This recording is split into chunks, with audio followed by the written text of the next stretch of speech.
All right, welcome back to the Basement Birds podcast, Logan and Reid, and that was a rough intro, my opinion. It was. We have, That's all right. Honestly, we haven't had a lot of good ones.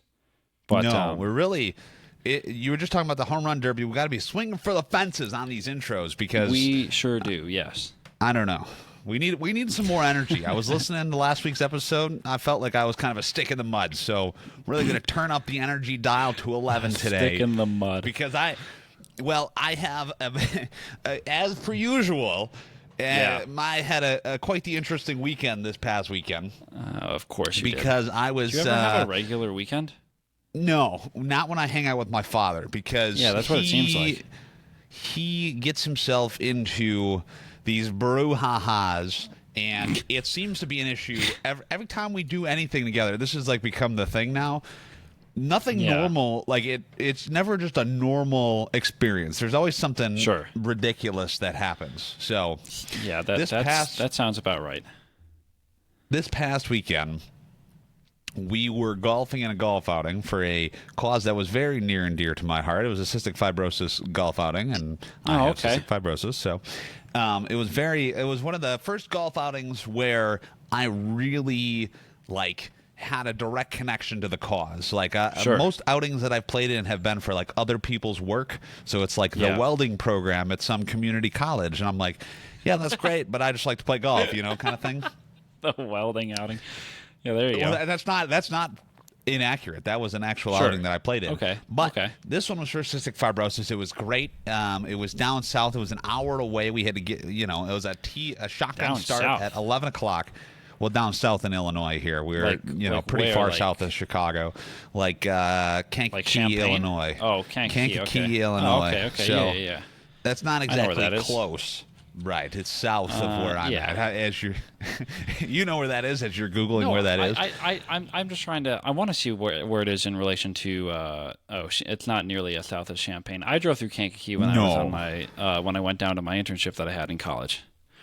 Right. Yeah, and so we went down there to watch the hockey team play one time. Anyway, okay. What school is down there? At Olivet Nazarene. They just started a hockey program. And we went to the first game that they played. But anyway, so continue. It's a shotgun start, which means that everyone in the outing goes to a different hole, and we all start at the same time at 11 o'clock, and then we kind of all just rotate around. So there's hopefully not a lot of waiting in an ideal world, but we were there always is, though. Well, right. And because of that, because there were so many people at this golf outing, we did waiting a lot, and the whole round, I think, took over 5 hours, which is a long time for an 18 holes of golf. Normal run time is about 4 hours, but but it's a golf outing, though, so you're drinking, you're having a fun time, the beverage cart is coming around, it's great. Well, right, and we're all having a great time. We were group 14B. So what does that mean? There was 14A, B, and C. So 14A would tee off at 11 o'clock, and then when they got halfway down or on the hole, then we'd tee off, and then after we got halfway down the hole, this is a par 4. You could get. So you essentially had 4 groups teeing off on each tee box to start? Not on each tee box. We had 3 teeing off on our tee. That's great. Okay. So, but that happens if you have more than 18 groups in an outing. You have to have more than one group tee off at a hole. You just have a morning and an afternoon session. Well, that's not what happened here. So we had three groups teeing off. We had a par 4 up first, so we wait for our guys to go. People in front of us, not the best golfers in the world, so they're there's some nice guys, though. We talked to them before we even start. We were racing them because all the carts are pulled out, and so we all kind of race off to the holes, and so we were racing them to the hole. And they were fun people, and so there was 3 younger guys and 1 older guy in front of us. The 3 younger guys go. Some of the younger guys seen some better golf swings in my day, but hey, you know what? They were nice guys, and so who are we to judge? Good on them. who are we to judge? They had a 69-year-old gentleman, so he got to play at the tees that were further up because he can't hit the ball as far, obviously. So then they tee off, they get going. Where they get about 3/4 of the way down, we're like, all right, I'm going to hit a monster drive here. Get it all, I'm not going to hit them because I'm waiting for them to go, as you do when you're golfing, because you don't want to hit people. You wait. I'm waiting for them to go. I wait an extra little bit so they can get to a point where I know for sure, even if I peered the heck out of this ball, there's not even a chance that I'm going to be even close to hitting this group of people. Even with that new driver you have. Even with the new driver, I mean, I'm cranking them about 500 yards, so that's not at all remotely accurate. But Maybe I'm going about half that, and if I can go about half that, I'm feeling good. So we tee off, whatever, and we get going, and then there's a group behind us, 14C. So by the time we teed off, the 13. I don't know if they had multiple groups on 13, but 13 had finished their hole, so they were already backing up before we were even done. Yeah, this is a mess of an outing. This is so horribly organized, and we're 5 minutes into the story. No, I wouldn't say it's horribly organized. I think that's what happens if you have a lot of people. Well, no. There's a lot of people that wanted to play in the outing, and so if you only have the course limit for how many people there are. Well, I mean, it's for a good cause. You need to stop complaining before I come to the screen and punch you in the face. But no, it was very well done. They had a nice little ceremony. They had some brats before we started. I mean, they got the morning regulars on Saturday, so that's why we started at 11 o'clock. So they had some time for the public to go before we started. And, we all go out at 11. It's fine. Like, we tee off, the group behind us, it comes, whatever. It's fine.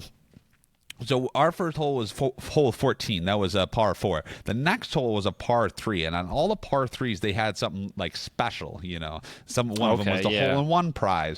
One of them was the closest to the pin or whatever. So this one was you could donate $1.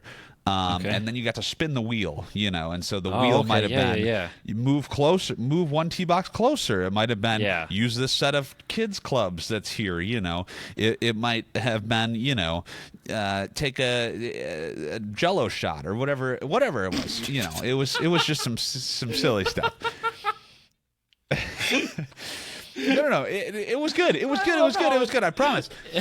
So it goes from using a set of kids clubs taking a Jello shot. Well, I mean, this is an adult outing, and so we are there, and we hit the golf balls. I think it was pudding shots is what it was. Oh, and so okay. They did the pudding shots. That was great. We all got that. We all did that. We all hit that. None of us hit the green. It didn't even matter anyway.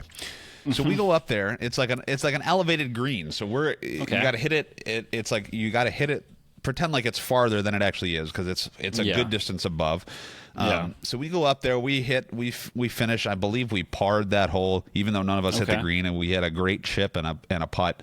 And so as we putted and we were walking off the green, obviously the group behind us had already finished the hole, so they were getting ready to tee off. And we are just getting towards the edge of the green, and here comes the person who's selling pudding shots. Again for they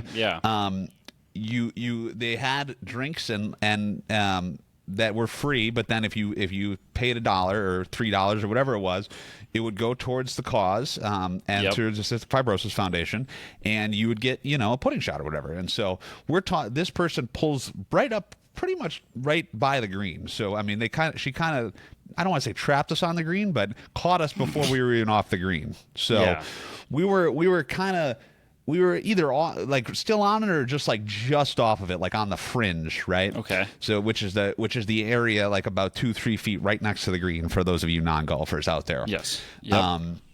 And so we're standing there, and I mean, we're just, having a conversation with this person. She's trying to get us to give, some money to the cause, which is fine. I mean, she's doing her thing, and we're just, we're not even 2 holes in, and she's like, "Do you guys need some more drinks? Like, we've got these coolers that you can have some or whatever."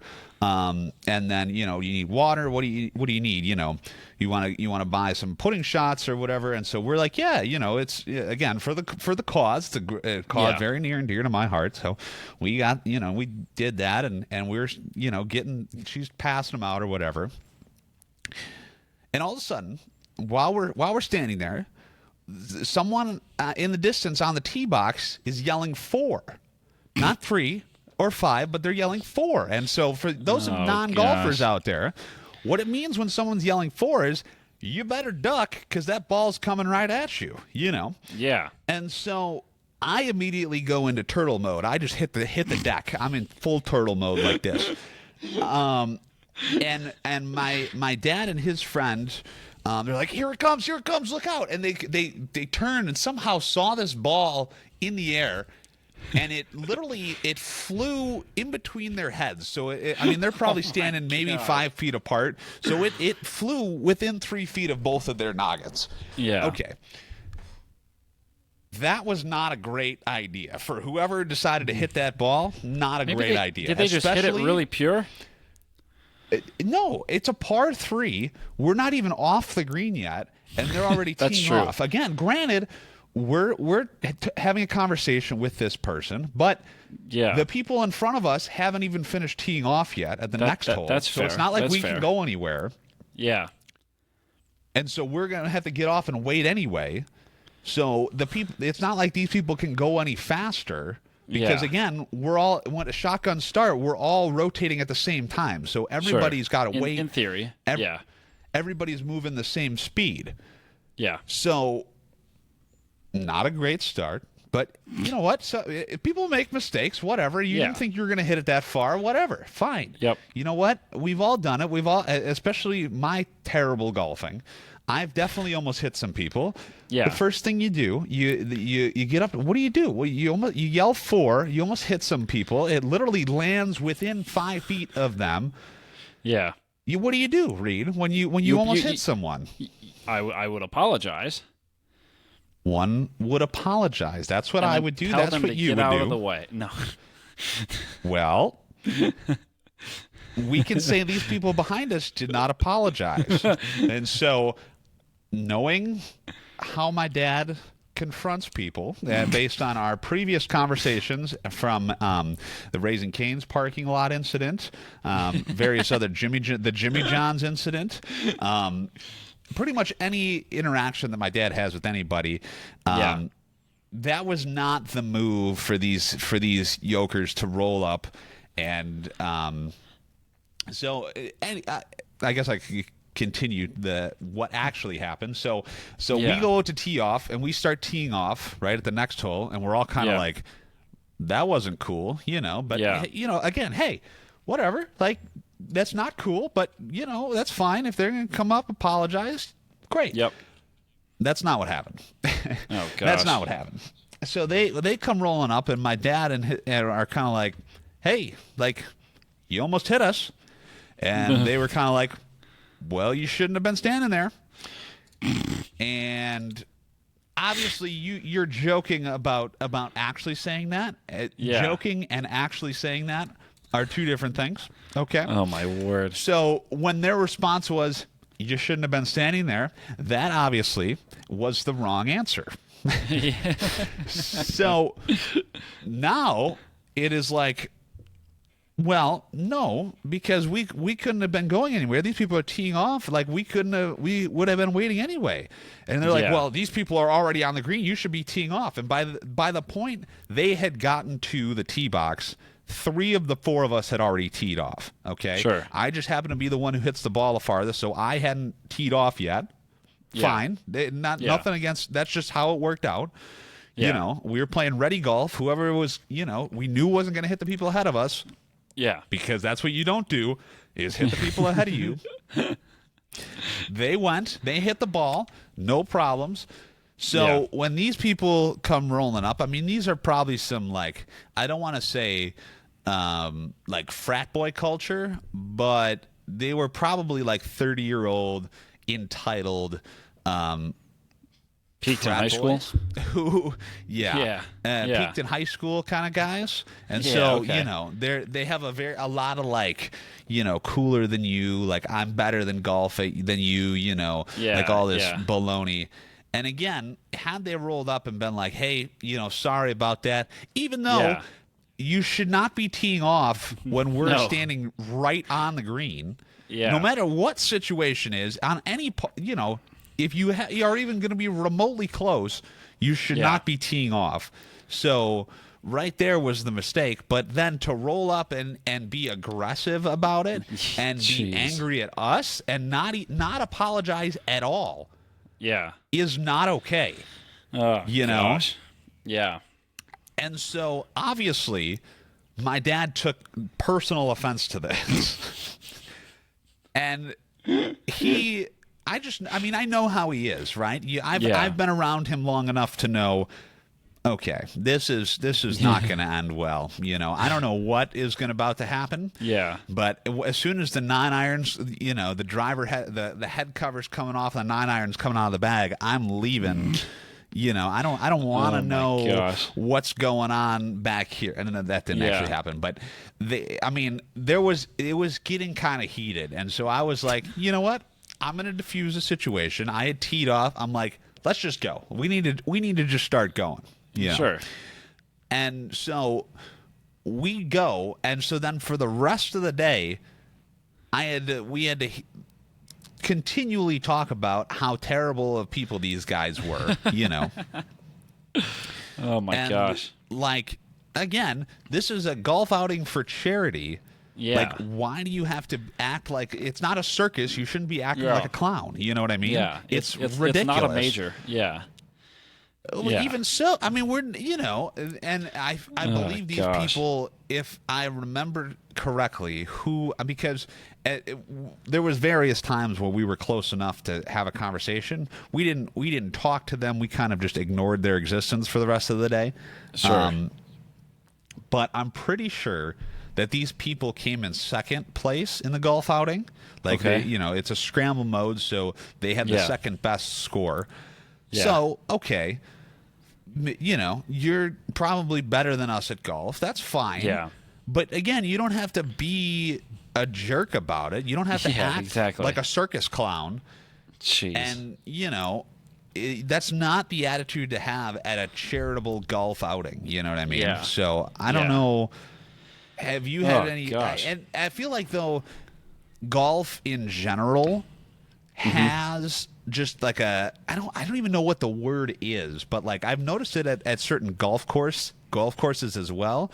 Where I don't even know if it's like highbrow is the right word, but people kind of like they kind of do this. They kind of look down their nose at you. Oh, you yeah, know? yeah. They're like, you know, like nose up to the sky, like, oh, we're better than you, you know? I think it has to do with, in like the last, like since the pandemic, you've seen a lot of people pick up golf. And I think it's now the convergence of all the old people who used to play golf and all the new younger people that are getting into it. And that's where the problems are arising from, you know? See, I don't know if that's the case though, because I distinctly remember when I started playing golf, and granted I was a lot younger. I was probably in high school.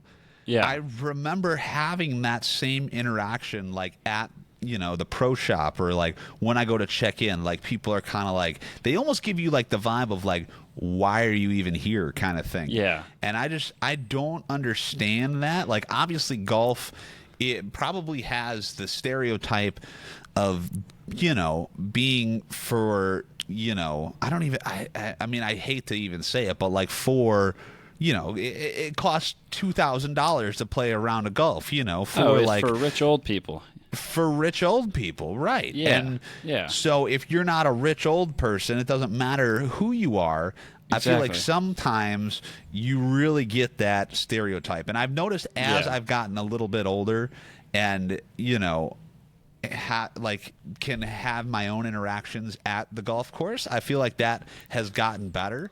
But even Yeah. like, again, with my dad, when we were golfing recently, just him and I were in the parking lot of the golf Yeah. course this is a different day, different golf course. Okay. And we had gotten the golf cart and we had a cooler that just had water in it, you know, Yeah. like water and Gatorade maybe. And Yeah. I don't know if this is the same by you, but every golf course around me has taken this really hardcore like no cooler policy. I don't know if this has been like a push by you. I mean, I'm not someone that brings a cooler when I play golf. I'll just bring like a big water bottle and I'll rock with that. And anything else I'll need to get, I'll just buy from the course.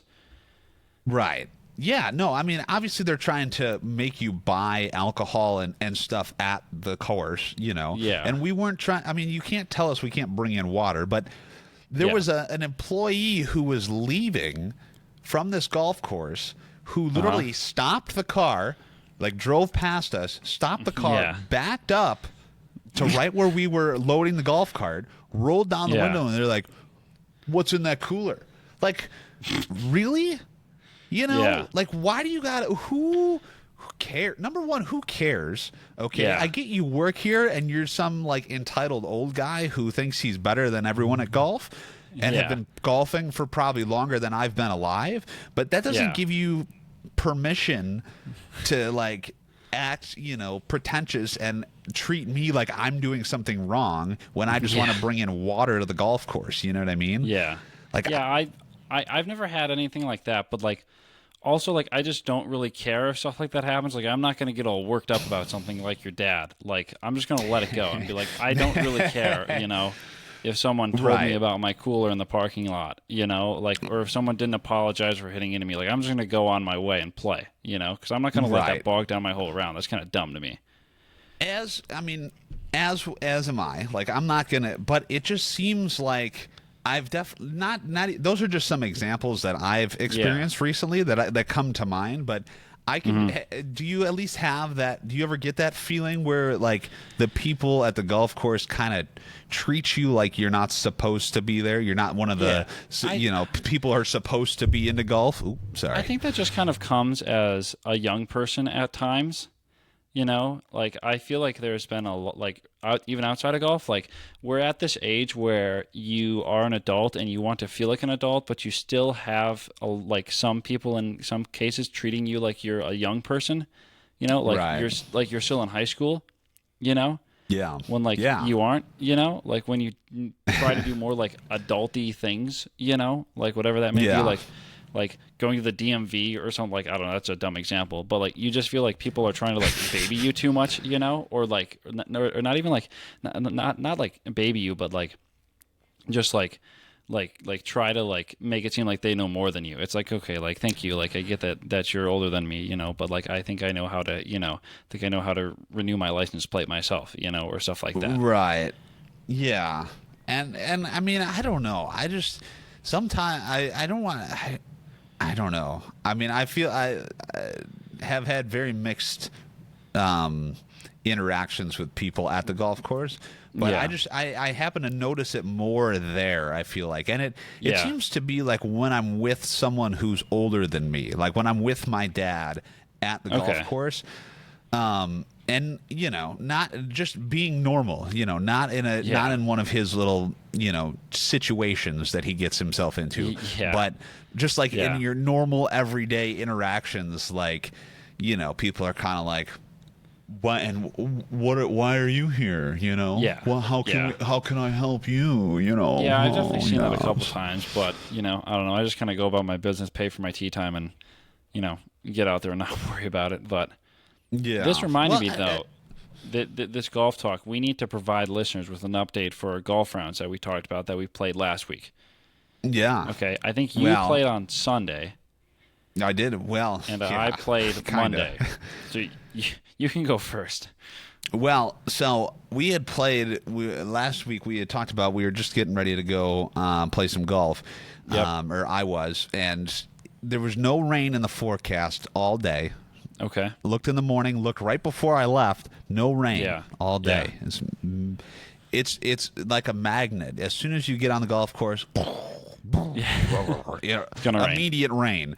So we got through, I believe 4. We just finished hole 5, and the skies opened up and downpoured on all of us.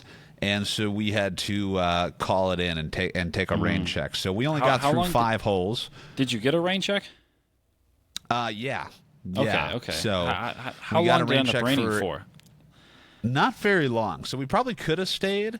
Yeah. But you know, I mean, we weren't sure, and it's like, you know, we weren't going to sit out there for 3 hours and get poured on. You know, That's fair. Yeah. it really wasn't worth it. So, but That's I think fair.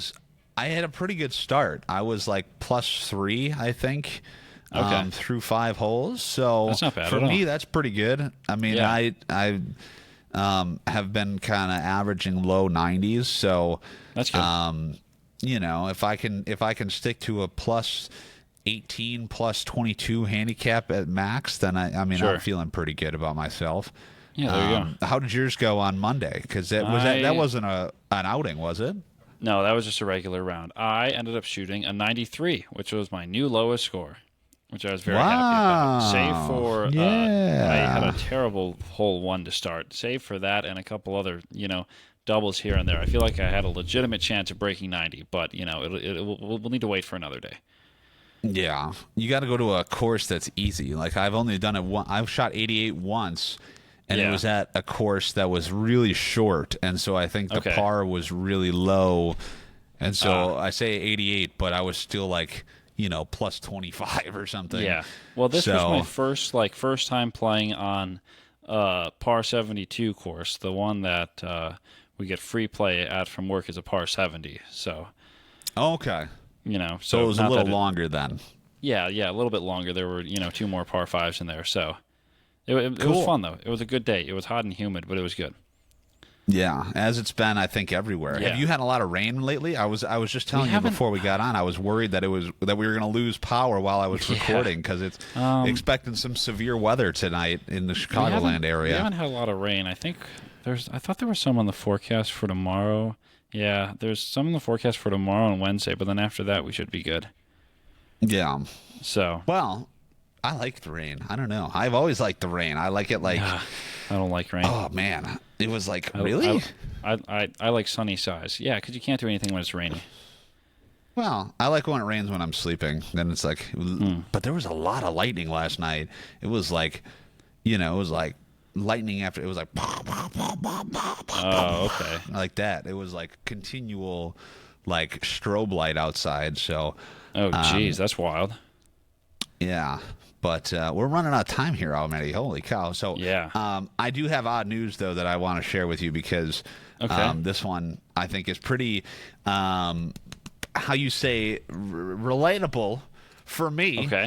Okay. So this is odd news. And a man... Okay, let me try again.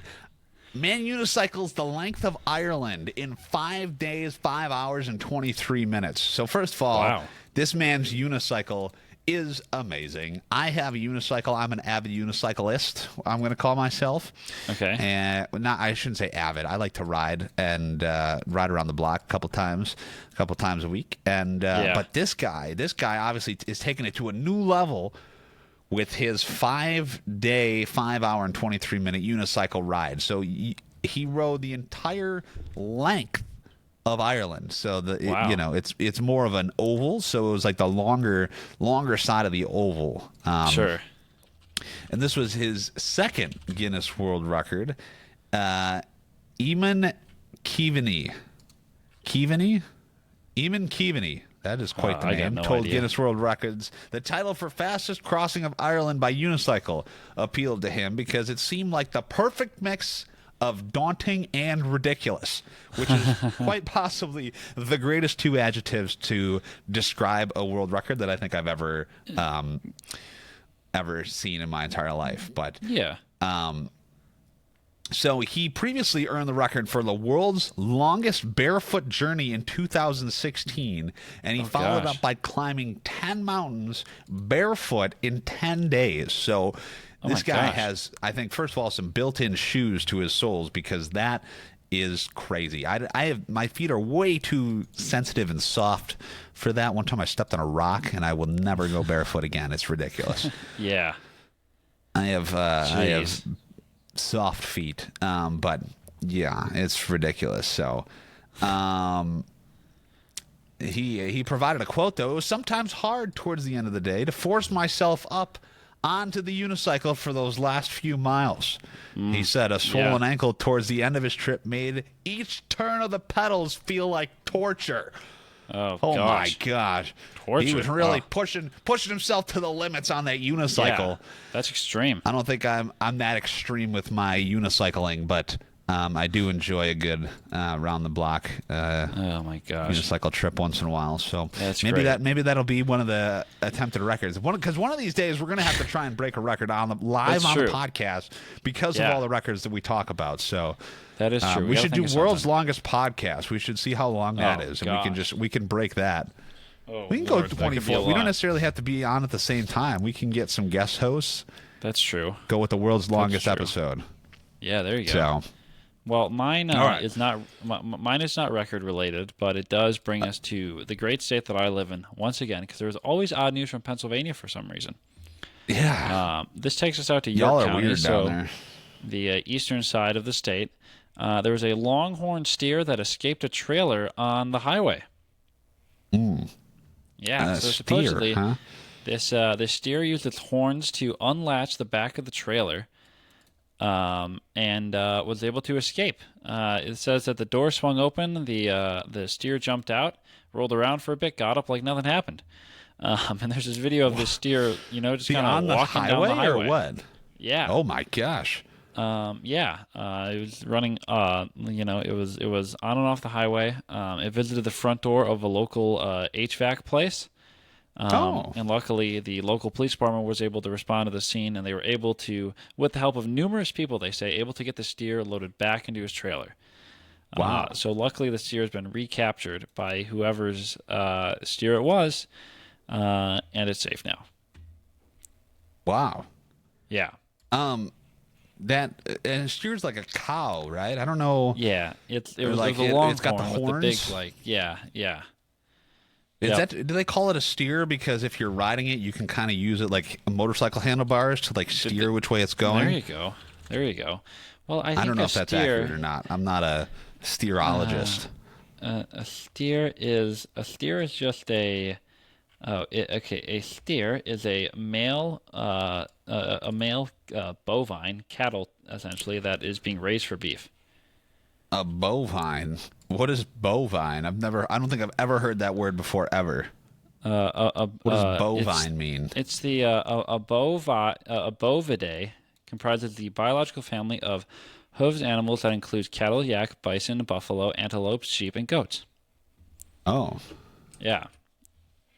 And like a steer is because like a cow is like the term that everyone uses for what a cow looks like. Obviously, you know what a cow looks like, but a cow is technically a mature female, and a male is a bull. Oh. See, Okay. I guess I didn't realize that. Young female cattle are heifers, young male cattle are oxen, and castrated male cattle are steers. So there are different names depending on the age and the age and essentially what the cattle the bovine is being used for. So I guess that's a lesson in farming for me this week. there you go. Yeah. Yeah. I didn't think you'd get I that. know. Yeah. Yeah. Well, then Well. there's an ox, which has been is used as a draft animal. So that's a different. They're a working. A working Yeah. cow. Well, Or a, do you a know? working Have you? cattle, I think would be the technical name. You're not into stand-up comedians, right? Are you the person I was talking to who's not really into stand-up comedians? No, I know some of them. Well, there's a guy, Brian Regan, who has a bit. I don't know if you know Brian Regan. Oh, well, No. you should watch Brian Regan's Stupid in School. There's a clip on gosh. YouTube. It's probably 4 minutes, and he talks about the plurals of words. And gosh. so there's this, a guy where they're talking about how do you make a world of plural? You put an S. You put an S on the end of it. Then he's like, how do you? Yeah, you just have to watch it. But then he does a bit about the That'll be ox. my and homework he's for like, next week. what is the plural of ox? Oxen. The farmer uses ox, and then they ask Brian. They're like, Brian, what's the plural of box? And he's like, boxing. I bought 2 boxing of donuts. Oh gosh, Yeah, you got to watch that. That is, I'll have to watch it. Yeah. It is funny. Man. Brian Regan's where it's at. You know where else it's at? Is on our social media pages for the Basement Boards podcast. Yeah. Boom! Look at that segue. Ha-ha. You just all right. punched the mic stand though, so that I know. didn't do you any favors. I'm sorry. I apologize for all the listeners. We're on TikTok, Instagram, and YouTube at Basement Birds. We got clips, episodes galore. Yeah, we're back on the clips train. Haven't had any this week yet, but we did get that issue fixed. So hopefully there'll be some more clips when you go and check that out, especially on TikTok and YouTube. We've got all sorts of fun stuff. Clips from the episodes. So if you see a clip and you like what you hear, you can hear more in the full episode. That's right. Full episodes get posted to YouTube and Spotify every Friday at 11 a.m. Central Time.